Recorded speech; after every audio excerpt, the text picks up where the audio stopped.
Assalamualaikum warahmatullahi wabarakatuh.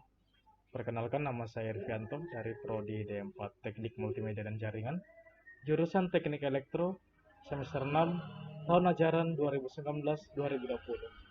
Kali ini saya akan mempresentasikan proyek mesin learning lanjutan saya yang berjudul Pendeteksi Pengendara Mengantuk. Sebelumnya saya berterima kasih kepada Bapak Ibu selaku dosen mata kuliah mesin learning lanjutan, yaitu Bapak Dr. Engineer Sarwo Pranoto, STMN PhD, Ibu Dharma Aryani, STMT PhD, dan Bapak Supriyadi, STMN. Pertama, saya akan menjelaskan latar belakang dari proyek ini. Yang pertama yaitu mengantuk sering terjadi pada saat seseorang mengemudi.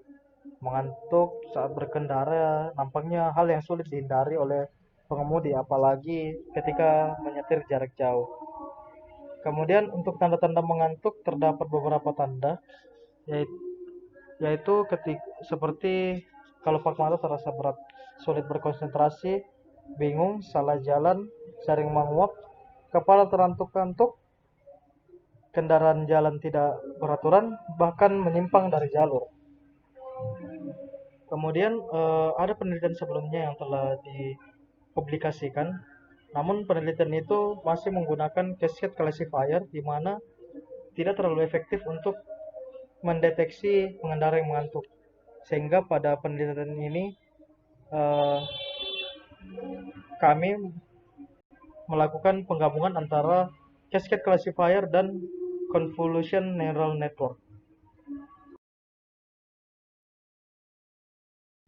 Untuk tinjauan pustaka, yang pertama adalah gambar. Gambar adalah kombinasi antara titik, garis, bidang, dan warna untuk menciptakan suatu imitasi atau tiruan dari suatu objek fisik atau barang. Selanjutnya, neural network.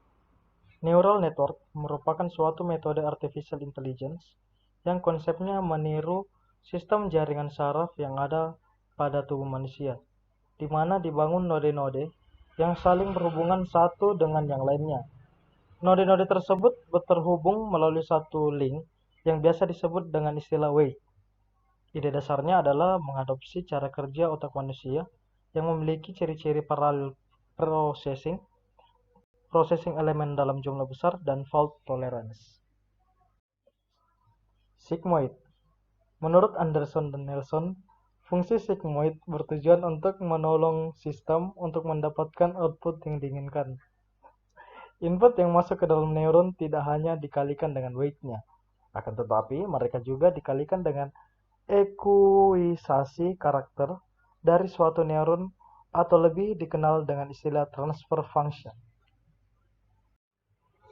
Selanjutnya adalah flatten.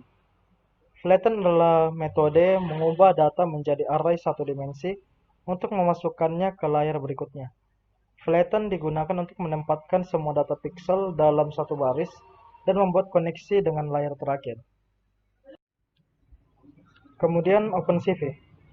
OpenCV atau Open Source Computer Vision Library adalah sebuah library perangkat lunak yang ditunjukkan untuk pengolahan citra dinamis secara real time, yang pengembangannya diawali oleh Intel dan sekarang didukung oleh Willow Garage dan ITSES.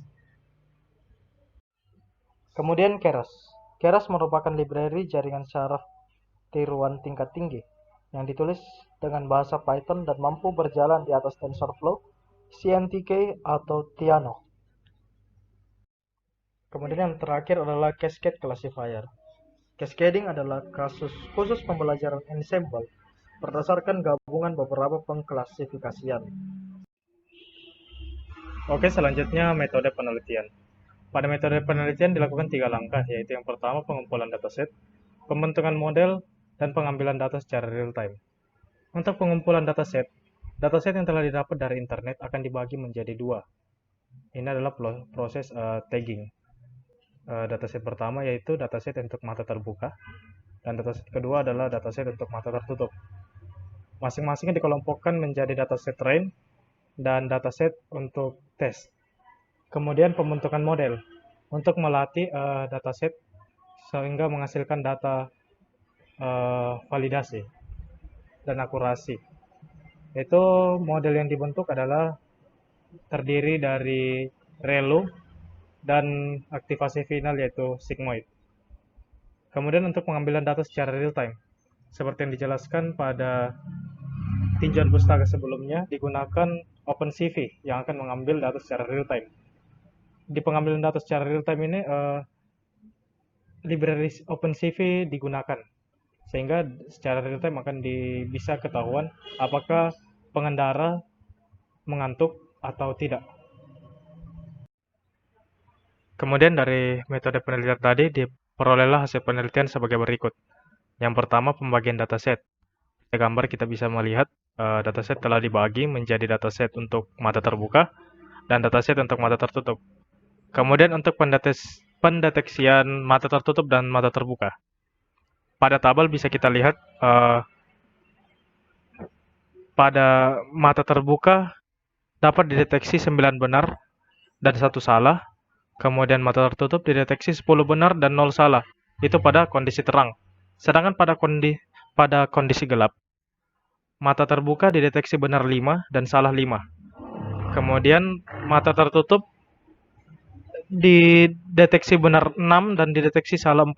Sehingga total pendeteksian benar adalah 30 dari keseluruhan percobaan. Kemudian total salah adalah 10. Sehingga jika dihitung secara persentase, untuk akurasinya didapat persentase sebesar 75%. Ya, itulah tadi presentasi saya mengenai project machine learning saya. Lebih dan kurangnya mohon dimaafkan. Wabillahi taufiq wal hidayah. Assalamualaikum warahmatullahi wabarakatuh.